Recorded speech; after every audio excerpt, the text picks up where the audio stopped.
What's up YouTube? It's Emmanuel here, and today I'm bringing you a real estate video. I haven't really focused on real estate on this channel yet, and so I want to get into some of those because that was the original intent when I created the channel. I just brought in the finance and I brought in the military because those things are real relative to my life, but real estate is honestly my first love. So here I'm going to give some love to my real estate people who are on the channel, and we're going to talk about 10 mistakes that I made on my first purchase.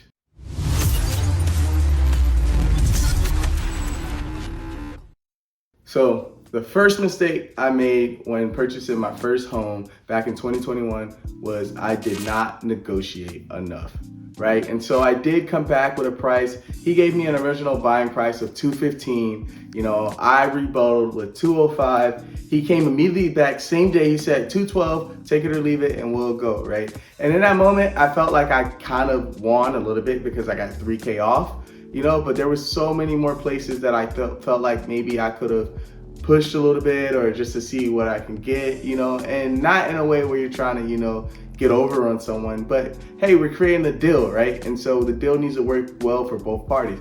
And, you know, I still feel like I had an okay deal, but, you know, I didn't even try, right? I just took, hey, he gave me less than what the original asking price was. Let me just take it and roll with it. Where I kind of wish where maybe I would have maybe went down a little bit lower than 205, or maybe when he came back with 212, I could have been like, well, 209 or 210, or okay, I'll take 212, but I want credits. You know what I'm saying? There's a lot of room that I could have went there that I didn't even try, you know, so the world may never know. You know, I'm still happy with the purchase. We still got it, but if I could go back and do it again, which I am doing it again in the future, but if I can go back to that first purchase, I would definitely try to negotiate a little bit more than I did, because technically I didn't know negotiating at all. And then so the second mistake that I made during my first purchase is that I got too emotionally invested, right? It was the first time buying a home. I had done all this reading. I was trying to get out of analysis paralysis, watching all my Bigger Pockets episodes, you know, listening to all the podcasts. And so when it came down to, hey, I am making this first home purchase, it meant a lot, right? And it always will. It's the largest purchase I've ever made in my life. It's going to be the largest purchase you ever make in your life when it's your first time buying a home. And it kind of makes the moment grow a lot more than we should allow it to, but that's just the reality of it, right? And so I wish I could have did a little bit of a like a sanity check with myself and say, hey, like, you know, are you actually thinking this through, or are some emotions getting involved with this purchase, right? Because money is unemotional, right? When we're talking about wealth and growing wealth, emotions should not be a big part of it, right? Maybe your why, right? There's some emotions behind your why, but the decision-making process, it has to all be thought out, and it has to be not tied to how you're feeling in that moment, and if the deal works or if it doesn't work. And then so leading into number 3, because I was so emotionally invested in the deal, I kind of rushed my timelines, right? There was no pressure for me to move, right? I was buying the home to move into it, and then I was gonna get a roommate. I was buying it to house hack, right? And so I had a safe, okay place to stay, right? I was paying for that, no problem. And there was no forcing me out, right? To give some context, I was in the Army, and so I lived in the barracks. And so I didn't need to leave, right? I always had my barracks room to fall back on. So when I was trying to make this purchase, I didn't need it now, right? And every time that I saw a house fall through my fingertips, every time I lost the offer, whatever it may be, it kind of sped up the pace for me because it felt like I was never gonna get a house. Every house I missed on felt like I was never gonna get a house, you know? And so just make sure when you're going and it's your turn, make sure you know and you understand your timeline. And don't really rush through it unless that timeline gets crunched. I don't know where you're gonna be staying at the time, you know, but if you have a safe place to stay and there's no real rush to get out of there, don't rush the timeline, because then you make different decisions, you make mistakes, and you kind of may settle for a lot less than you originally planned on. Okay, and then fourth mistake that I made when purchasing my first home is I did not do a thorough walkthrough, right?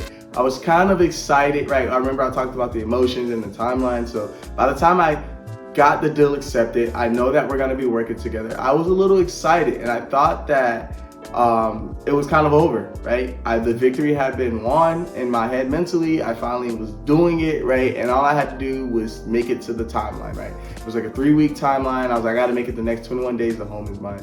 So the walkthroughs, the inspections, all of those things, I kind of just literally went through the motions, right? Which huge mistake, right? Because there were some big, top letter things that I missed, right? Like large purchases that I had to do on the back end because I didn't look at that, at the time when I was doing the walkthrough or when I looked at the inspection, right? And then some of those things is like when I originally brought up the original point of negotiating, right?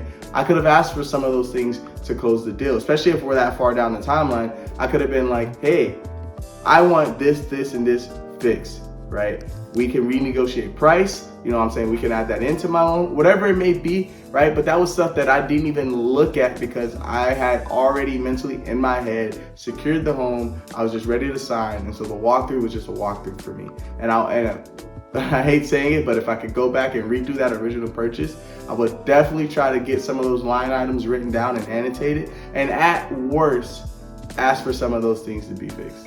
And number 5, right, is relevant to number 4. I did a lot of what I did in step 4 because I felt like I had no leverage, right? Because I bought in 2021, that was a little bit of a buyer's market, a lot of bit of a buyer's market at the time, right? Interest rates were low. And then I just thought that if I say anything, right, if I rub this guy the wrong way, if I give him a hard time, he's just gonna go to the next buyer.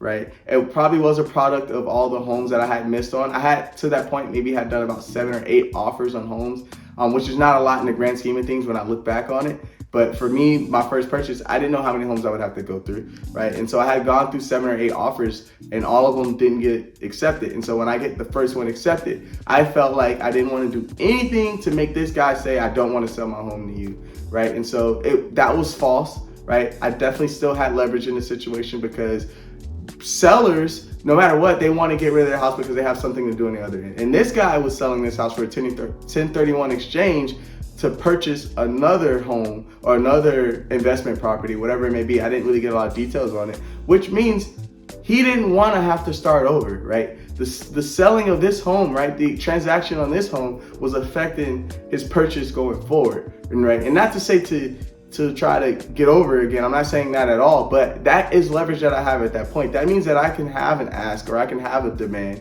And he has the pressure of a timeline on the other end that it may be easier for him to say, okay, I can do that or I can meet that. Or in reality, he always has the option to say no, right? Consent is sexy, so he could always say no if he doesn't agree with whatever I'm asking for or if I'm asking for too much, right? And so, but point here, for number 5 is I did have leverage. I should have taken advantage of that leverage, but I had fear of utilizing that leverage because I thought that leverage that I didn't even know. Okay, number 6, and this one wasn't as big of a deal, but I think it's still a healthy practice, but applying to multiple lenders, right? Whether that may be a mortgage broker, whether it may be your bank, a credit union, I would highly suggest 3, right? I would suggest a mortgage broker, a bank that you've banked with for before or a larger bank, and a credit union, right? It's because it's going to give you a diversity of options there, right? Mortgage brokers a lot of times may not have high closing costs because they kind of market your loan out, and so those banks on the other end of a mortgage broker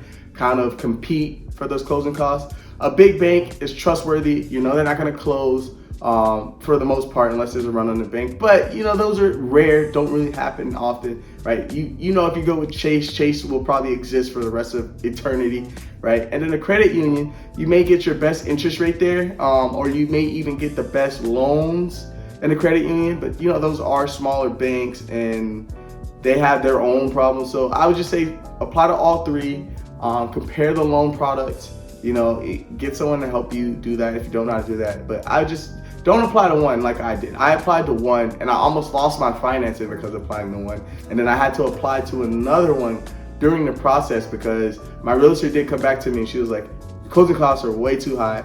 I sell homes all the time, but you should trust your realtor on this. They have an invested interest for you to get this home and they want to take care of you if you have a good realtor.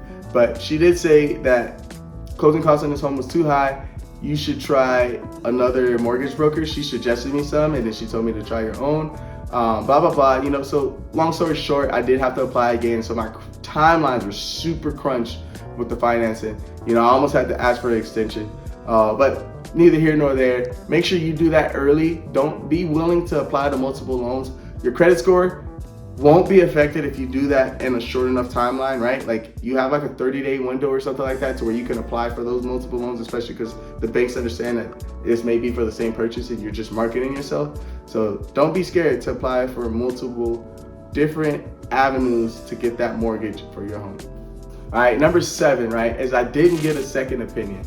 And be careful, right, because advice is free and it's readily available. So don't just take it from anyone. You're not asking the homeless man down the street. You're not asking your uncle who never owned a home in his entire life. You're finding somebody who is either in the real estate game. You're asking other realtors. You're asking people who can be level-headed and unemotionally invested in your home, right? What do you think of the home? What if you have plans to rent the home? Ask somebody who also owns rentals. Do you know about the rental market in this area? You know what I'm saying? Get some way to get somebody else who's looking at this, because you're gonna have all those things that I talked about before, right? You're gonna feel some pressure. You're gonna have some emotional investment in this property. Your timelines, you're gonna feel like I need this property. All those things, right? So you just need somebody who's gonna be level-headed in it. That could be your partner. It could be your significant other. They may be the level-headed one because they are different personality than you, or it could be a best friend who you know is honest, or somebody else who you know is money conscientious. Just get a second opinion, right? I'm not saying take theirs and run with it. Don't let them make the decision for you, but you don't want to be making all of these big purchase decisions without even doing a sanity check or checking with the board of trustees. You know what I'm saying? Big businesses have board of trustees. And so you want to make sure that, hey, I'm not crazy. I'm not about to pay $500,000 for a house that's supposed to be $400,000 just because I'm emotionally invested in this house and I want to pay way over asking price and appraisals don't matter and all that stuff, right? Just make sure you get some second opinions, get some sanity checks along the way. You know, whether that be, like I said, somebody you know who's invested in real estate themselves, another realtor, the appraisal itself, right? That's what an appraisal is for. It's to go and tell you, hey, homes at this size, this bedrooms, these bathrooms are selling for this, right? In this neighborhood, you know? So just get that sanity check and you'll be good. I didn't do it. I want to make sure that you know you have the opportunity. The number 8 mistake that I made was I was focusing on the cheap mortgage, right? Which is good. We do want cheap mortgages, right? Because that may lead to cash flow. But I was very cash flow oriented because I was kind of scared that if this place didn't cash flow, or if I couldn't rent it out immediately for what the mortgage is for, that I may have a hard time, right? And we do want that. In a perfect world, we do. But real estate today in 2023, it's not very easy to cash flow, and you may not get the cheapest mortgage, right? And so if you get a mortgage where you break even or you're down $100, it's okay. If you can maintain that, right? If fiscally you can pay for that, I still think it's worth it, right? Because in the long run, right, it takes 7 years to break even on any home purchase you make, no matter how bad you purchase it. 7 years with that appreciation of the home and the rental increase that will happen, you will be at an absolute break-even mark. Unless you just go buy a home for $1 million that's only worth $300,000. Right? So barring a crash, barring you just doing something absolutely absurd, right? If you buy a little bit over asking, you know what I'm saying? If you buy a mortgage that won't cash flow immediately, 7 years, you will be at the absolute break-even mark. Everything north of 7 years, you should be at least cash flowing, and your appreciation should be worth more than what you purchased for the home, right? And that's statistically, right? It's not 100%, it's not guaranteed across the board. So if you buy a home today and 7 years from now you come back and find this video, you hit the dislike button, all right, if I led you the wrong way. But point is, don't focus on mortgage is cheap. Focus on, is this a good deal? Does this work for me? How long am I gonna hold this home for? What can I get out of this home, right? Am I gonna get some rent out of this home? Is I'm gonna get some appreciation, right? Am I gonna live in this home? You know what I'm saying? What other things that you can get from this home other than the mortgage is $700? Oh my God, it's super cheap. Because cheap mortgages may lead to you can't really rent that place out for a lot because it's in a bad neighborhood, or you get no appreciation on this home because the mortgage is cheap. You know what I'm saying? Because you bought in an area that has high cash flow but no appreciation, right? So don't let the mortgage number, especially on the cheap side, be the main focus on why you're purchasing this home. And number 9, right? This one, I'm kind of torn about, but I do feel like it was a mistake. Like if I went back to that first purchase, I definitely would have done this a little bit differently. But I saw things that may need renovations, or I saw things that were kind of not a big deal for me. And so I wanted to move in ready home, but I bought a place that did need things to be updated. And I just looked at them like I didn't really know how much they would cost and that it should be easy, right? Some of those projects turned into multi-$1,000 projects, right? I had to get the popcorn removed from the roof.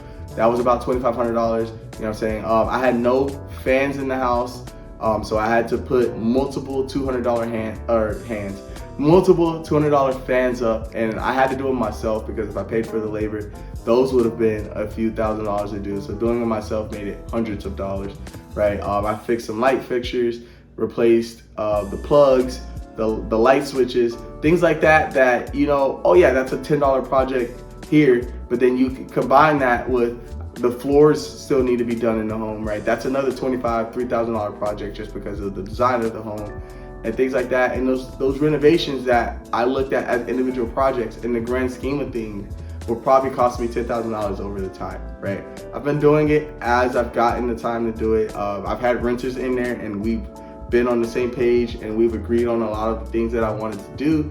And so they've made life easy for me, but it could have been a lot worse, right? I could have had renters who maybe weren't so easy to get along with, or I could have had renters who destroyed the stuff even worse because I didn't fix it to whatever standard, right? And a big thing, and it's just a side note since we're talking about those renovations, we gotta make sure that when we're doing those renovations for a rental property, that we're not doing them to tip top, you know, we're putting luxury items in there, right? We're bringing those things up to rental standard, right? And we're bringing them up to a wide variety of people will like these purchases, right? Just because you like vinyl floors or you like silver appliances and things like that doesn't mean everybody will. But number 10 is I wasn't willing to walk away, right? And that may lead into some of the other things that I talked about earlier in the video with being emotionally invested, not understanding my leverage, you know, rushing my timelines and all those things. And so I kind of feel like the sellers can kind of pick up on that energy, right? It's the same thing if you're trying to go talk to a girl as a guy, or if you're negotiating a deal, or you're negotiating, you know, a salary with your employer. They can feel that energy of you not willing to leave this, right? And it kind of makes them either one, they can kind of get disinterested in you, or if it's something like we're brokering a deal for real estate, they can kind of push the pedal on their end and know that they have a little bit more leverage than you, right? And so you always got to carry that trump card of I am willing to walk away from this. I am willing to leave this situation, and I am willing to go and find something better, right? There's more fishes in the sea. We need to have an abundance mindset, and we have to realize that this isn't the last home that will be available for purchase. I hope you guys liked the video. Sorry about the light going out, but if you did, hit that like button. If you're not subscribed yet, hit that subscribe button. If you got anything, any improves, any questions, any of that, leave a comment. But until next time, guys.